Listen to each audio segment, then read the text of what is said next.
Então, pessoal, agora a gente vai, para terminar tudo isso aqui, fazer o resto do cálculo, né? Na tabela de fio, saber qual é o fio que vai nos atender para dar certo isso aqui. Então, a corrente que a gente vai colocar no fio, ela depende da densidade de corrente que a gente vai colocar. Essa densidade ela vai depender da ventilação, né? Se for um trafo que você vai colocar só na parede, que ainda assim corre algum vento, você escolhe 4 amperes por milímetro quadrado. Se tiver um ventilador em cima, 6 amperes por milímetro quadrado. Se tiver um tufão em cima, uma turbina, 8 amperes por milímetro quadrado, certo? Normalmente se usa isso aqui, né? Entre 4 e 6 amperes por milímetro quadrado. Ali, né? Porque sempre tem alguma ventilaçãozinha que bate ali. Agora, se for um transformador dentro de uma caixa, é 2 amperes por milímetro quadrado. Então a gente vai escolher 4 amperes, né? Porque, digamos que é um transformador que o cara só deixa ali sem ventilador em cima, sem nada. E aí eu tenho a tabela de fio aqui, ó. Esse número, o DF, né? Que eu coloquei como diâmetro do fio na fórmula. Esse aqui. No final, ó, 3,3 milímetros. Ele é uma medida só de comprimento, né? Entendeu? Agora a secção, para saber a área e tal, ele é uma medida de área, que é milímetros quadrados. Isso aqui tudo tem na tabela de conversão, né? Então, né? O nosso resultado lá deu 3,3, né? Qual que mais se aproxima? É o fio 8, né? Ó, 3,26 é muito mais próximo. É arredondando sempre para baixo. Você quer que o fio caiba no transformador, lembre-se disso. Então, olha só, os milímetros dele é 3,26. Agora, milímetros quadrados, né? A área aqui, ó, do fio 8 é 8,36. Então, como é que vai ficar, né? 8,36 multiplicado pela nossa densidade ali de corrente. No caso, vai ser 4 amperes por milímetro quadrado. Então, a nossa corrente vai ser 33,4 amperes ali, né? No primário. Então, a gente coloca aqui, ó. Corrente do primário, né? Vai ser igual a 33,4 amperes ali, né? Máximo. Entendeu? Então isso aqui é o que vai nos dar a nossa potência ali do transformador.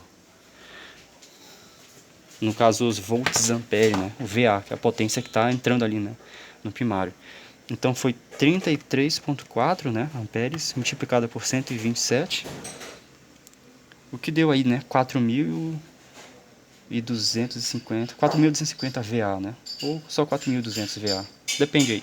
Se você quiser botar um número quebradão, né? 4.241,8 VA no transformador, pode botar. E só frisando mais uma vez, isso aqui é um transformador hipotético. Isso aqui é só para efeito de exemplo de cálculo, certo? Então, na real, a potência ela vai depender ali do fio que você vai pôr no primário. Não exatamente do tamanho do trafo, disso aí, entendeu? Porque cada núcleo ele tem dimensões ali e tem tipos de materiais diferentes. E para mostrar isso, né, eu abri um pouquinho aqui o trafo toroidal que eu tenho aqui, não tem problema nenhum, porque eu vou isolar ele de novo. E eu vou só dar uma machucada aqui, né, só para ver como é que ele é nesse ponto, ó. Como é que é o material do ferro dele. Então, pessoal, observe o porquê da eficiência ser tão grande. Olha só como é o ferro. Ou seja, é um ferro muito fino, uma camarinha de ferro bem fina aqui, ó. Entendeu? E ele é igual uma fita isolante assim, ó. Entendeu? Ele tem que ser enrolado desse jeito aqui, ó. Ele é enrolado e tal, uma fita bem fina. E isso aqui, né? Esse tipo de ferro aqui, ele tem a vantagem de pegar menos espiras, entendeu? Reparem no seguinte, se pega menos espiras, cabe um fio mais grosso, então a potência é maior. Ou seja, o núcleo é muito importante no transformador. Se você usa um núcleo ruim, ou um núcleo que não foi feito para isso, você vai perder muita potência, entendeu? Você vai ter um transformador grande, que vai ter uma potência baixa, né? É o que acontece quando você, por exemplo, pega um transformador feito de um motor antigo.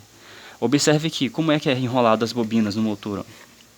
Esse motor aqui foi eu mesmo que rebobinei ele e tal pro meu projeto, né? Então, ó, as bobinas são colocadas assim no estator. E observe, né? Eu vou até pegar esse outro aqui, que era um motor antigo dela, né? Olha só. Você tem as bobinas colocadas assim e elas trabalham em conjunto com um rotor, certo? Ou seja, o núcleo ele só fica completo rotor com estator. E as chapas elas são grosseiras, né? E são colocadas assim, ó, as camadas, né? Não é uma fita enrolada assim, né? Então, devido a tudo isso, se você tentar usar o estator desse motor aqui como um transformador, você vai ter uma perca de desempenho, né, de eficiência, de potência muito grande. O que acaba por não compensar, né, porque você vai gastar um monte de dinheiro com fio de cobre e no final das contas vai ficar um transformador enorme e fraco. Ou seja, você teria que ter um núcleo gigantescamente grande assim para dar alguma potência útil aí, se você quiser fazer um transformador. Só que simplesmente esse núcleo aqui daria pau em muito transformador gambiarroso desse jeito aí, né? Então, eu gostaria de deixar bem claro isso, né? Observe como é a realidade e não tentar se auto-enganar, né? Levado por boatos aí, ou porque alguém disse que prestava, enfim. Então, não é que não funciona assim, né? Ele consegue transformar um transformador feito de estator de motor. O negócio é a eficiência dele que não vale a pena, entendeu? O trabalho que dá e tudo, o resultado que você consegue não é bom. Ainda mais se for para um sistema assim de energia solar, que o cara tem que usar bastante autonomia, né? Ele quer aproveitar bastante a potência que tem ali ao longo de não sei quantas horas, né? Qualquer desperdício de energia ali não é bem-vindo. Então é interessante pensar nisso, né? Se você quer eficiência e algo correto mesmo, né? Você realmente quer usar um toroidal, veja se ele é feito com o material correto, né? São essas lâminas aqui bem finas, uma densidade, quer dizer, uma permeabilidade magnética alta e, por consequência, né, uma potência bem maior e um volume menor. Por quê? Não é exatamente por causa do formato, é por causa do material do núcleo. Lembre-se disso. Então é isso. Aqui a gente tem outras características, né, no caso, a resistência do fio. Isso aqui serve para a gente poder calcular quanto de potência vai ser desperdiçada só no fio, né? E essa aqui é a corrente máxima, é a corrente até ele espocar, né? Isso aqui no caso, se o cara quiser usar um fio como um fusível, né? O cara pode usar aí, né? Sabe-se que é a potência máxima até ele espocar. Então, na real, quando a gente vai medir a corrente, quer dizer, vai saber a corrente, né? A potência que o transformador realmente vai aguentar, é pela densidade de corrente em função da ventilação do fio e tudo mais, né? E aqui a gente tem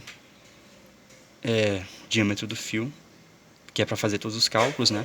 A área aqui, ó, é só pra gente saber qual é a potência, né? A corrente que a gente vai botar e tal. Beleza, pessoal? Então acho que depois dessa, né, de ter explicado como usar a tabela, depois que você viu, né, o, o diâmetro do fio, a área para saber ali qual é a potência, o fio você compra, né? Agora sim, tem uma outra questão. Você teria ali, né, como você sabe qual é o fio, mas só que tem como calcular qual é a metragem ali, né? E é isso que eu vou falar agora, né? Então, a metragem do fio ela vai depender do núcleo, né? Então, o núcleo, nesse ponto aqui, a gente sabe que o núcleo é quadrado assim, né? E essa medida aqui é a H dele, certo? Então você tem que pegar esse círculo aqui, ó, né? Então, no caso, você vai pegar H. Aqui eu ia botar aqui, ó, metros é igual ao número de espiras multiplicado por H. Só que isso aqui não é o correto. Por quê? Nem todo transformador ele é quadrado aqui, né? Tem um que a altura dele é maior, assim, né? Certo? Então, o que é que eu vou fazer? O que é que eu vou explicar, né? Esse daqui é o perímetro dele, ó.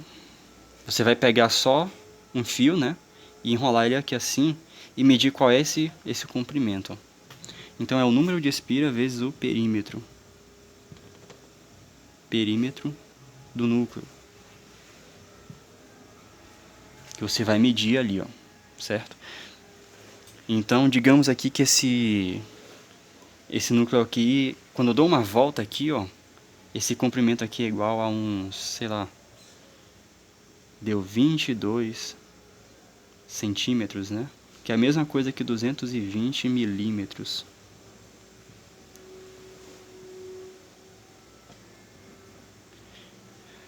Então, os metros vão ficar o quê, né?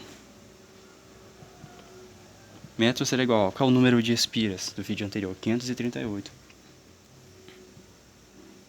Multiplicado pelos 200. Só que é o seguinte, a gente quer em metros, né? Então vai ficar 0,22 metros. Ou seja, 22 centímetros, ele pode ser 220 milímetros, ou ele pode ser 0,22 metros. Certo? Isso daqui é questão de medida aí, entendeu? Para vocês aprenderem. Ok? Ou seja, aqui, daqui para cá, você só vai multiplicar por 10, né? 10 a menos 2. Aí ele vem para cá, ó. Ou seja, a vírgula, ela vai duas casas para frente, ó. 1, 2. Aí ficou assim, certo? Agora, se for daqui para cá, é 10 a menos 3. Mas enfim, isso aqui por lógica, vocês conseguem entender, né? 22 centímetros é menor que 1 metro. Então é 0,22 metros. Então eu tenho 538 espiras, né? Cada espira, ela tem um comprimento de 0,22 metros. Então, a metragem aqui vai ser igual. Isso aqui deu 118,23 metros de fio, certo? Ou seja, é simples, você sabe quantas voltas deu, multiplica essas voltas pelo comprimento de cada volta, né? Que você sabe quantos metros no total você vai precisar, certo? Só corrigindo, pessoal, é 36, né? Não é outra coisa. É 118 metros, ponto 36, certo? Então, né? Isso daí, ou seja, eu vou botar 119 metros, né? Para arredondar. Essa metragem de fio, aí, a gente vai olhar nessa outra tabela aqui, ó, que é uma tabela mais completa, tem mais coisa, né? Olha só, aqui eu tenho o AWG, a secção, a área vem primeiro nessa tabela, ó. Depois vem o diâmetro, né, que é só os milímetros. Então sempre tem que olhar aqui na cabeça, ó, dos valores. Ó, espiras por centímetro, tem peso, ó, gramas por metro. Aqui, essa tabela que a gente quer, ó. O fio que a gente achou é o 8, né? Então, o fio 8, ele pesa 74,5 gramas. Aqui, ó. O fio 8 pesa 74,5 gramas por cada metro, ó. 74,5 gramas. Então, o que é que eu vou fazer? Se cada metro pesa 74,5 gramas, aqui, só confirmando, então 119 vezes 74,5 gramas, né? Vai dar quanto? Deu aí, ó, 8.865 gramas de fio. Só que um quilo, ele pesa 1.000 gramas, né? Então o que é que eu tenho aqui? 8 quilos de fio, certo? Ou seja, 8.800 gramas é 8,8 quilos. Então, pessoal, você repete isso para o secundário, né? O mesmo cálculo que eu fiz ali, para você saber qual é quantos quilos de fio vai pegar no seu secundário aí, né? Então, um macete é o seguinte, você só compra um pouco a mais de fio pro secundário, né? Porque vai ter espaço aqui no meio, ó. Quando você for fazer o cálculo do fio, lembre-se que essa parte aqui, ó, vai estar desconsiderada aqui, né? Então é interessante você fazer essa medida de novo, entendeu? A constante do núcleo fica a mesma, né? Porque só depende do ferro. Mas esse diâmetro interno, lembre-se que o fio ele vai estar consumido, né? Então você faz esse mesmo cálculo aqui, só que o diâmetro interno você tem que descontar o H sobre 2, 4, né? Ou seja, no secundário, lembre-se lá, ó. Secundário, o diâmetro interno vai ser igual a esse diâmetro interno aqui, original, né? Diâmetro interno original menos o H sobre 4, certo? Aí você faz o diâmetro interno do trafo, né? Para o secundário, você usa esse aqui. E aí você repete tudo de novo, vai dar os metros ali, fio, certo? Então é isso, procurem essas tabelas aqui, né? Tem aos montes aí no Google, é só botar tabela de fio AWG, vai aparecer aqui, né? Basta ter os milímetros normal, os milímetros quadrados aqui, a densidade de corrente eu já dei para vocês ali, né? São 4 valores de densidade de corrente, o peso, né, em gramas por metro, para vocês saberem qual é o fio, a metragem da fórmula eu já forneci para vocês. Aqui também tem a resistência, né, do fio. Tem outras coisas, né, efeito skin, que já não, para 60 Hz, que é a frequência da rede, não importa muito. Então eu acho que já tem um tutorial completo de enrolar transformadores aí, explicações. Agora é com vocês, né? Façam aí, peguem um núcleo e ponham isso na prática. Sempre olhando, não peguem as fórmulas só, entendeu? Vocês têm que entender como que foi feita as fórmulas ali, para que vocês tenham uma maior ciência do que realmente estão fazendo, beleza? Até mais.